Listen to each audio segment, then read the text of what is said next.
I made the mistake of secretly opening my marriage, thinking it would be exciting. Now I've lost my precious husband and the life we built together, and I'm desperately trying to fix it. I'm a 25-year-old woman, and my boyfriend is 26. We started dating when I was 18, and he was 19. We were together for 3.5 years before deciding to move in together when he finished college. Since then, we've been living together, and our relationship is fantastic. We're not only a couple but also best friends, and we share a deep romantic connection.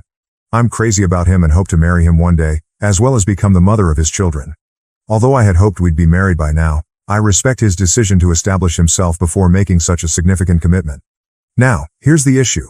Recently, a new colleague joined our company, and I was responsible for bringing him on board and providing basic training. His name is Jay, and he's a former professional athlete in great shape. The twist is that Jay is married, and he and his wife have an open marriage. They have a child together, conceived while she was still married to another man, and she continues to have a physical relationship with her ex and others. During one of our conversations, Jay shared all of this with me. Initially, I found it to be quite an unusual and unconventional situation, especially the dynamic his wife has with her ex-husband. When the topic came up, Jay asked me for my thoughts on open relationships. I made it clear that I was completely against the idea and that I would never want to share my husband or be with another man. Our discussion on this matter ended with Jay suggesting, "Let me know if you ever want to try it sometime. I think you would change your mind." I was surprised by his comment but brushed it off with a laugh and changed the subject. As the weeks have gone by, Jay and I have grown closer in our work relationship. I must admit that I've developed a strong physical attraction to him. In the past week, we've started flirting with each other, and I'm becoming concerned because I can see where this is heading. I haven't discussed any of this with my boyfriend because I know he would end our relationship immediately. It's not that he's possessive, but he firmly believes in the concept of one woman and one man in a relationship. Even just flirting with Jay would be a major breach of his trust. I've decided to take a risk and talk to my boyfriend about open relationships to see if he's interested. For those who have experience with this, I have a few questions. 1. How did you initiate the conversation? 2. What did you say? 3. What happened to your relationship with your partner? Did it improve or worsen after opening it up? I talked to my boyfriend about it, but he immediately rejected the idea. I didn't directly ask for an open relationship. Instead, I mentioned Jay. I told my boyfriend that Jay was a new colleague and that my coworkers mentioned he and his wife were in an open marriage, and she still had a physical relationship with her ex-husband. My boyfriend's immediate response was, "That's just disgusting." He went on to say that Jay must be foolish because no man would accept his partner being intimate with another man. He also had some less pleasant words for Jay's wife. In response, I just laughed, agreed with him, and changed the subject. It seems like my desire to be physically intimate with Jay won't be fulfilled, at least not in the near future. In the meantime, I plan to increase our activities at home to satisfy this burning longing within me. Update. I'm here with an update, but it's about a different yet related issue. I've made a terrible mistake, one that has cost me my relationship with my boyfriend and any hopes of marrying him and having children together. If you remember from my last update, I mentioned that my boyfriend had rejected the idea of an open relationship, and I decided not to pursue it any further. Well, a week later, my boyfriend went to Chicago for a trade show, and I was home alone from Tuesday through Thursday that week. On Tuesday morning, Jay and I were flirting heavily in the office, and during our lunch break, we went to his apartment and were intimate. I deeply regret this now, and I can't believe how foolish and selfish I was. We repeated the same on Thursday. While the physical aspect was satisfying, it didn't compare to what I have with my boyfriend. Jay has an attractive physique, but he couldn't match the emotional connection I have with my boyfriend, so our encounters felt empty. After our meeting on Thursday, I had planned to make it our last, but I didn't want to hurt Jay's feelings, so I didn't say anything. That day, on a different note, I was shocked by the way Jay and his wife live. Their apartment is packed with exercise equipment, and it's in disarray, with clothes scattered everywhere and things out of place. My boyfriend and I are quite tidy, so this really bothered me and somewhat detracted from the experience. Sorry for going off topic, but I needed to get that off my chest. It really bothered me. Moving on to Thursday, my relationship with my boyfriend and my hopes for a happy life took an abrupt turn when I arrived home. My boyfriend was already there, and I could sense something was wrong.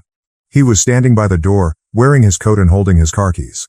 I was excited to see him and tried to kiss and hug him, but he kept me at arm's length with his hand. Then he said something that shattered me. He told me he had been contacted on social media by Jay's wife, who asked if he would like to meet up and possibly go on a date since Jay and I were now involved physically. They had a call, and she spilled all the details about my relationship with Jay. Apparently, she and Jay enjoy being with other couples, which is their biggest turn-on. Hearing this news left me breathless, and I felt like I might faint, so I had to sit down. I immediately began explaining and apologizing, but he simply said, "Be quiet." Then he handed me a document, an eviction notice that he created himself using an online template and intended to file legally. He informed me that I had 30 days to move out before he initiated legal proceedings. In the meantime, he mentioned that he would be staying with his parents and instructed me not to contact him. I couldn't hold back the tears and made another attempt to reach out to him, but he kept his distance. After that, he rushed out the door, down the parking lot, and drove away quickly. I tried to catch up with him, but he was too fast. For the next 3 hours, I attempted to contact him, but he didn't respond. I then called his mom to inquire if he was with her. She confirmed that he was but said he couldn't speak. When I asked if I could come over, she firmly declined, stating that I was no longer welcome there. Hearing her words tore me apart. I tried to explain that I had made a terrible mistake and would never hurt him again, but she responded with simple acknowledgments like okay, and yeah, and asked if I had anything else to say. When I declined her invitation, she simply said, "Take care and have a nice life," before hanging up on me. I felt miserable throughout the night and kept sending texts to my boyfriend, some of which now seem crazy when I look back on them. Among other things, I repeatedly apologized, professed my love for him, and emphasized that he was the only one I loved. I also sent him a text where I stated that the physical relationship with Jay meant nothing, that it was just a foolish experiment, and that he was far superior. It might not have been the best thing to say, but it was true. I thought maybe boosting his ego would make him break down and reach out to me, but it didn't. The following day, I drove to his office, although I didn't enter the building. Instead, I sent him a text letting him know that I was waiting outside in the parking lot and intended to stay there all day because I wanted to talk to him. He didn't respond, but around 11 a.m., I spotted him walking toward my car. Seeing his handsome face approaching brought tears to my eyes, as I love this man deeply. I hoped he would come to my side, pull me out of the car, and start hugging and kissing me. But instead, he walked around to the passenger side and got in. We spent the next hour talking, and he allowed me to express myself without interruption. Once I had poured out all my thoughts and feelings, he calmly stated that cheating was a deal breaker for him, and our relationship was effectively over. He expressed a desire to maintain a civil tone but made it clear that he wanted no further involvement with me. Despite my continuous pleas for a second chance, he remained resolute. As our conversation neared its end, I inquired, "Where will I go when I move out?" I knew I couldn't afford an apartment on my own in the metropolitan area. In response, he told me that I would have to figure that out, but he assured me he would provide a check equivalent to his share of our expenses for 1 month to help me get started in a new place. Despite my attempts to beg and plead, he repeatedly responded with a firm no. When I had run out of things to say, I asked if I could kiss and hug him. He agreed to a hug but declined the kiss. We embraced for a good 10 minutes before he gently pulled away. Afterward, he returned to his office, leaving me in tears and berating myself for the next hour. I'm back with a new set of questions.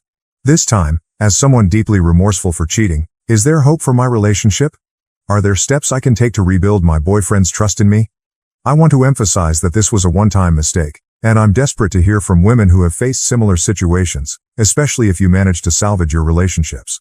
I'm willing to do whatever it takes to win him back because I'm struggling without him. I want to express my gratitude for the responses I've received so far and any future responses to this post. Sharing this with someone has provided me with tremendous relief. I'm so ashamed of my actions that I can't bring myself to discuss them with anyone I know. Having this community to message with has truly been a lifeline.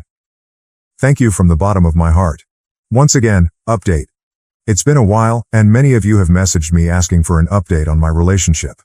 I'm sad to announce that my boyfriend and I have officially broken up. Despite my weeks of pleading for another chance, I came to realize that he wasn't going to change his mind. I ended up quitting my job and relocating to my hometown. I'm temporarily staying with my parents until I can regain my footing. I couldn't afford to live in the city on my own, and I wanted to avoid working at the same company as Jay, so I decided to uproot myself and return home. I deeply regret that he found out. Now, I feel like he has ruined my life. Yes, I understand that I can start over, but it's an incredibly challenging process. Finding a man might be easy, but finding an amazing man like my ex-boyfriend is exceptionally difficult. My grandma used to tell me that discovering a great man is like finding a diamond in a coal mine. She emphasized that if you ever find one, you should hold on to it and cherish it forever. She told me numerous times that she believed my boyfriend was a diamond and I was one of the lucky ones. It turns out she was absolutely right. Regarding my ex-boyfriend, he appears to be doing well without me. He's thriving in his job, and he has never attempted to contact me. I sent several texts during the holidays, but he never responded, so I eventually gave up. I'm currently struggling with depression, But I recently started individual counseling, and it's proving to be quite helpful. I want to address something here in response to some of the negativity within this community. The notion that once a cheater, always a cheater, doesn't hold true for everyone, and it certainly doesn't apply to me. I can assure you that I will never cheat on a partner again. You can take my word for it. Additionally, my counselor mentioned that many individuals who cheat typically don't repeat their actions. So there you have a professional perspective on it. To those who've been supportive, thank you very much. Except for the haters. Story 2. I'm a 22-year-old female, and I want to get my 25-year-old boyfriend back. To summarize, I accidentally cheated on him, and I'm feeling really guilty and upset that my friends told him about it. I need help figuring out what to say to him. A few days ago, I made a mistake in my relationship with my boyfriend of 2 years. I can't handle the guilt anymore. I used to believe he was the love of my life, and part of me still does. Our relationship had started to feel a bit stagnant. We went on dates, he bought me things, but I started to feel less important. There was a lack of spontaneity, if you know what I mean. I talked to him about it, hoping we could resolve things. Then one night, my friends and I went out, and I was having a great time. We were dancing, and a group of guys started dancing with us. I felt a bit overwhelmed because I wasn't used to being so close to other guys. However, I made sure none of them got too close from behind, so I thought it was fine. After dancing, a few of us sat down and started talking. There was one guy I was chatting with who was cute and friendly. He asked for my number, and I gave him a fake one. Some guys can be persistent, so I left it at that and moved away from him. Then another guy from the group approached me and noticed I wasn't mingling as freely as my friends. We started talking, and he mentioned that he had recently ended a long-term relationship. I should have stopped there, but I couldn't resist asking him what had happened with his ex. He explained their relationship had become dull and routine, lacking excitement. Curiously, I shared that I felt the same way and asked why he didn't stay with her.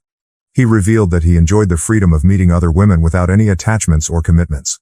We continued talking for the rest of the night until my friends and I decided to leave. Before parting ways, he gave me his phone number. On the ride to my friend's house, I texted him and said I'd get an Uber and go home. However, instead, I went to his house. It was a nice place, with his own home and a fancy car in the driveway. When I entered, we continued our conversation, and eventually, we started kissing and ended up having sex.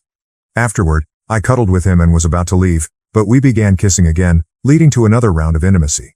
I fell asleep in his bed. The next morning, panic set in because I hadn't intended to spend the night. My boyfriend tried calling and texting me, but I didn't respond. Some of my friends texted and even called my dad to check if I was okay. Eventually, I left his place and called my dad to reassure him that I was fine, claiming that my phone had run out of battery.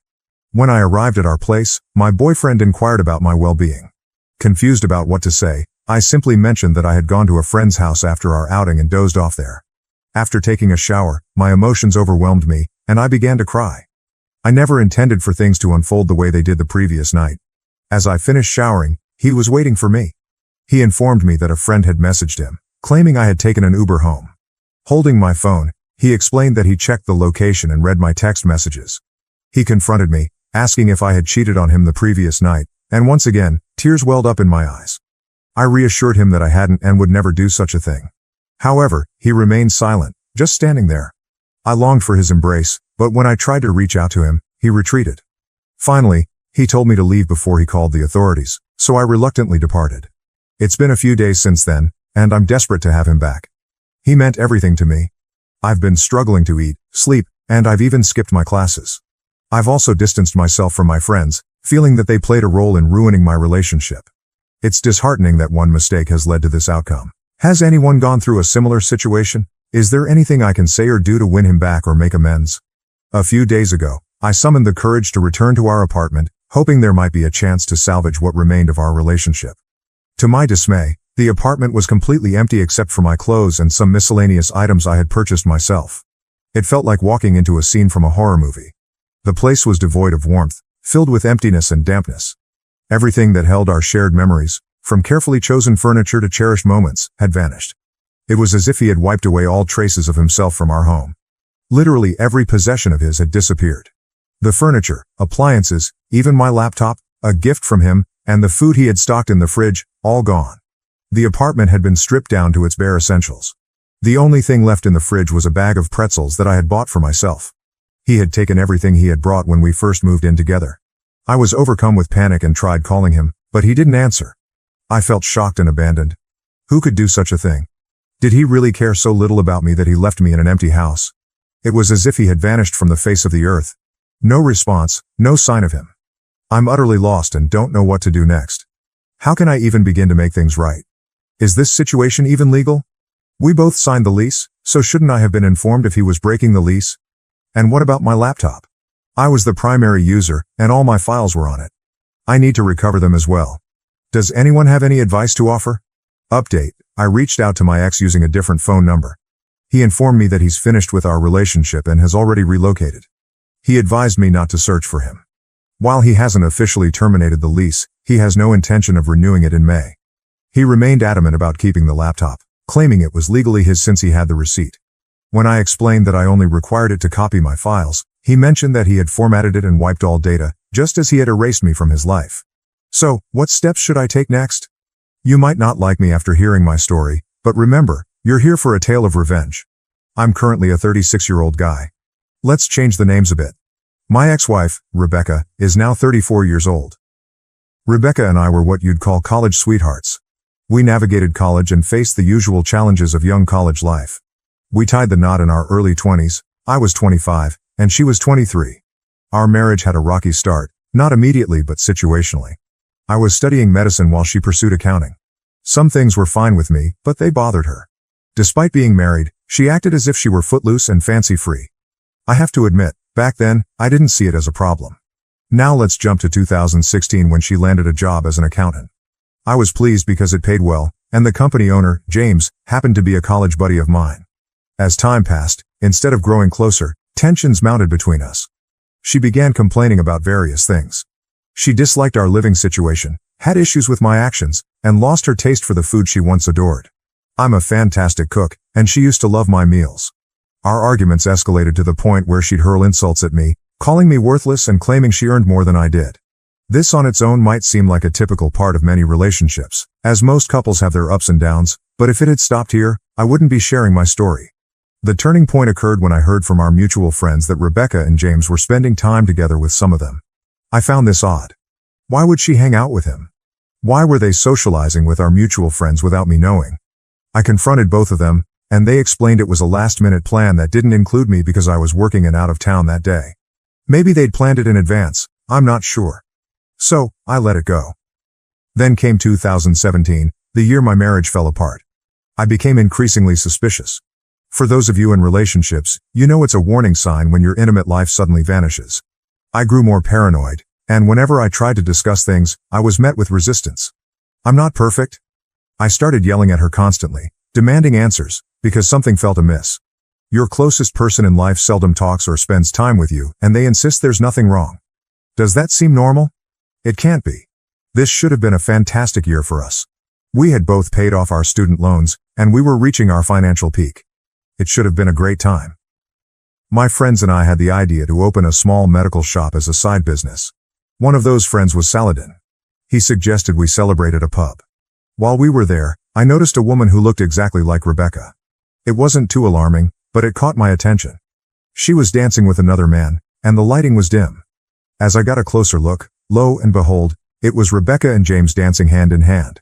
I could say it didn't bother me much because they are friends and colleagues, right? I was there with my colleagues, and she was with hers. But of course, it was bothering me. So, I decided to send her a text asking where she was. She usually heads home at this time. She replied that she was already at home. Now, that was a major red flag. A huge red flag, almost like a communist parade. I told her to stop lying because it was clear she wasn't being truthful. She seemed to get paranoid and texted that she was on her way home. After that, she left the pub, and I followed shortly. On my way back home, I knew I needed to have a direct conversation with her about James. So, when I got home, I did just that. I asked her face to face about James, and her reaction was as if she had seen a ghost because she clearly wasn't expecting that question. The way she reacted was far from what I would consider normal when asking about a friend. She mumbled and tried to play it off, but as I listened to her speak, I already had a strong suspicion that something was seriously wrong. That night, my curiosity got the best of me, and I decided to snoop through her phone. Please don't judge me, but I felt compelled to find out the truth. We had known each other's passwords, but she had changed hers, so I couldn't access it. However, the following day, while I was snooping, I managed to get it. I know it's not the best course of action, But I was desperate to uncover the truth. And there it was. A multitude of texts, countless questionable pictures, degrading comments, and even her referring to him as daddy. My wife and I had made a promise to each other that we would always be transparent and open if there was anything we needed to explore. Unfortunately, she broke that vow too. She shared with him how thrilling she felt that night at the pub. I went through everything. What hurt the most was that she had told me herself that if either of us ever got bored in the relationship or needed to spice things up, we would let each other know. She shattered everything. I couldn't look at her the same way anymore. I went to bed and cried deeply into the night. I want you to know that I had thought about coming up with a plan to get back at her secretly, but I didn't. I was overwhelmed with anger and emotion. The next morning, I made the mistake of confronting her without any evidence in hand. She yelled at me and stormed out, accusing me of being abusive and insane. That afternoon, her friends created a messenger group where they all teamed up to criticize me. She had apparently told all our friends that I was abusive. When she returned home that night, she informed me that she was in love with James and wanted a divorce. I asked her to talk it over first, but it turned into her berating me. I yelled back, and she didn't hesitate to call the cops. When they arrived, I was told to spend the night elsewhere. I went to my sister's, and when I returned the next morning, James's car was parked there. Are you kidding me? It was clear no further explanation was needed.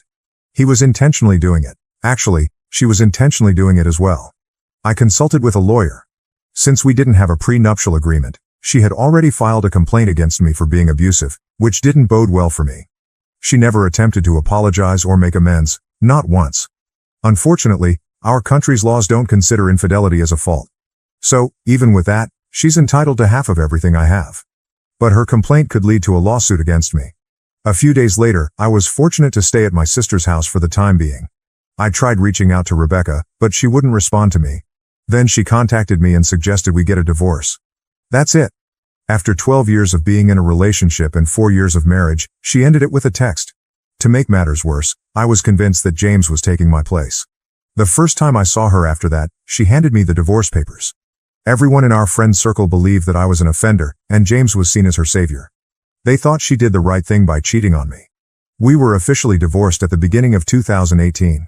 She was openly dating James during our divorce as he became her life, and she was doing much better without me. I lost my job, my house, my reputation, and some of our mutual friends, all because of her affair and lies. I had to relocate to a different city to start fresh. Saladin played a significant role in helping me with this fresh start.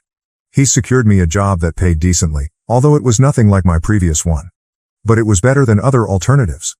As I worked hard to rebuild my life, Saladin and I became even closer friends. My dating life was essentially over because I found it difficult to trust anyone. There was no communication between Rebecca and me, and the last I heard was that she had moved in with James, and they were doing well. Fast forward to the end of 2020, my life was actually improving. Despite the global pandemic forcing us to work tirelessly and with sore backs, it filled our pockets. Our pharmacy business venture became successful, allowing me to earn good money. A friend of mine tipped me off that James and Rebecca had split up. It was completely unexpected to learn that her hero, James, had cheated on her and left her in a tough spot. He abandoned her with a child that was undoubtedly his. To make matters worse, he had been absent since the baby was born and hadn't even acknowledged the child by signing the birth certificate. So now, Rebecca's raising that child as a single parent. I heard she tried dating after James left, but she claims she's still not over James, or me. The audacity of this woman. A part of me felt a sense of satisfaction with the aftermath.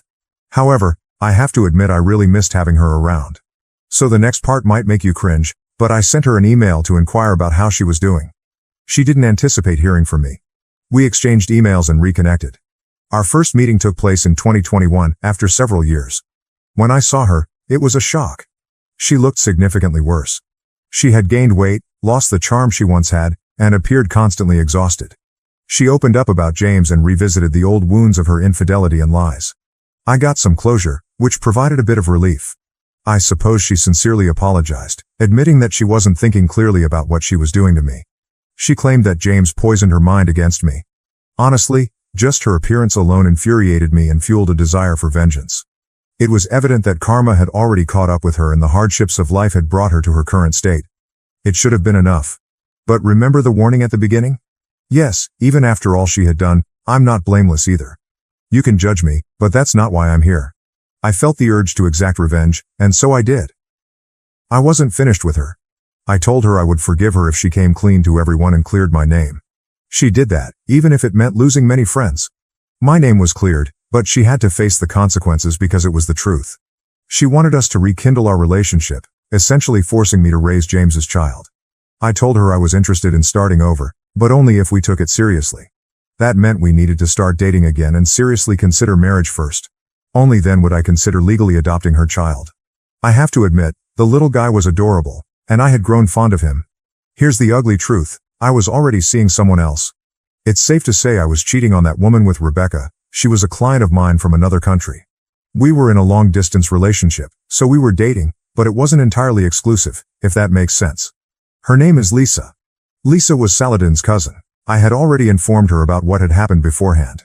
She was initially against my revenge plan and uncomfortable with assisting me in my intense request, but I managed to persuade her to help me.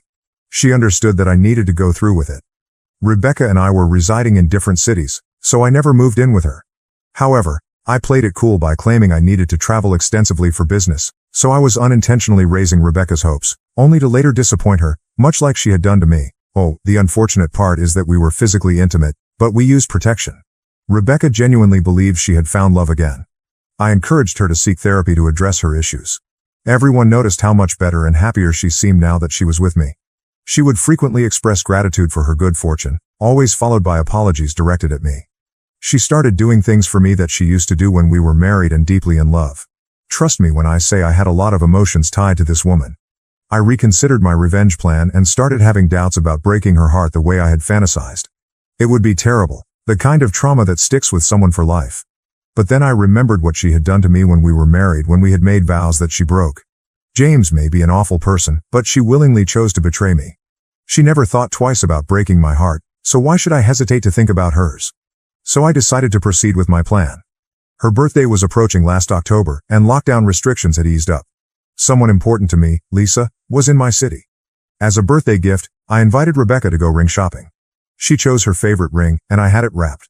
She was overjoyed. That night, she came to me in tears, repeatedly apologizing for hurting me the way she had. She seemed genuinely remorseful, but I had no feelings left for her except indifference. On Rebecca's birthday, I drove her to our favorite spot, the same place where we got married for the first time. It's a beautiful location surrounded by nature. Lisa was already waiting there, so when we arrived at the spot, I introduced Lisa to Rebecca as my girlfriend. Rebecca turned pale and asked me what I meant by that. She questioned what she was to me. So I introduced her to Lisa as Rebecca, my ex-wife and friend with benefits. At that moment, I proposed to Lisa using that same ring. Rebecca lost her composure and began yelling. I responded by questioning how she could possibly expect us to reconcile when she had destroyed everything. I made it clear that I could never date someone like her again.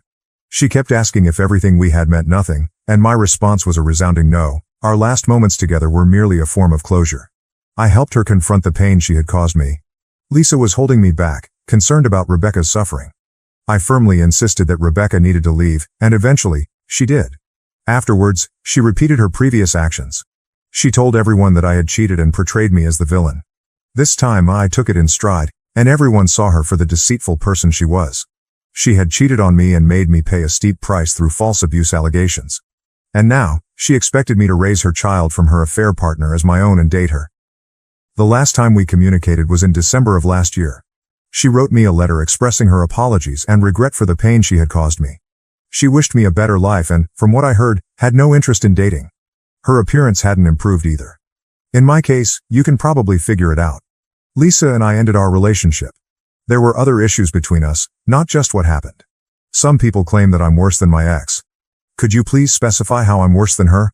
I loved her, and she cheated on me, resulting in me losing my home, my job, my reputation, and my friends. I behaved poorly towards everyone. I gave her a taste of her own medicine, yes, by hurting someone else. But am I now worse than her? I might have emotionally hurt her, but that's what she did to me. I'm not seeking judgment. I'm sharing my revenge story, and this is what you call nuclear revenge.